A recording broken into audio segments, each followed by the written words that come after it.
My name's Rory. Today we're going to go over adjusting a Super Products ejector plate.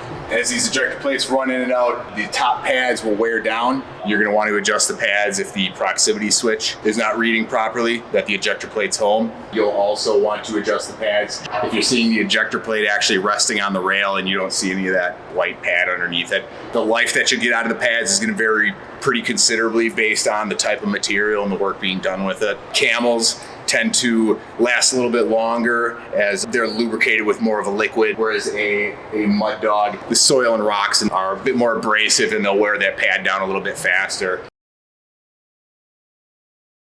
You're gonna need a couple tools: 1.1/8 wrench, 1.1/8 socket, 1/2 inch socket, 1/2 inch wrench, jack of some sort, and 2 long flat pieces of flat stock about 1/8 inch thick. Loosen this bracket up as far as you can and just let it hang there. Take 1 piece of flat stock, slide it in there. Do the same thing to the other side. Take your jack, lift on the cylinder until the bottom pads are pressing up against the flat stock. Take your 1.1/8 wrench and socket. You're gonna loosen this jam nut, and that'll allow you to turn in the top bolt until the top pad is mating with the ejector rail. Same thing to the other side. Once that's done, you can go ahead and tighten the jam nuts on the top bolts, at which point you should be able to slide your shims out. Once you're done doing that, all you gotta do is go ahead and lower the jack. At this point, you're ready to run the plate. A body is never perfectly round the entire way through, so what you want to do is run the plate in and out a few times to make sure you don't have any tight spots that would prevent the plate from ejecting properly. If it is too tight, it'll bind up when it's drawing back inside the body. What you can do in that case,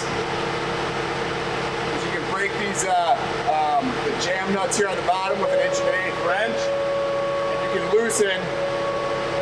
loosen this bolt roughly a 1/4 turn. Whatever you do to this side, you're going to want to do the same thing to the other side.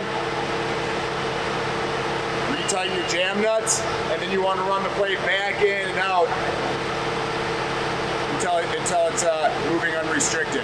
Adjust that proximity switch bracket so that the proximity switch is correctly reading that it's home. To do that, you're gonna need a 1/2 inch wrench and ratchet.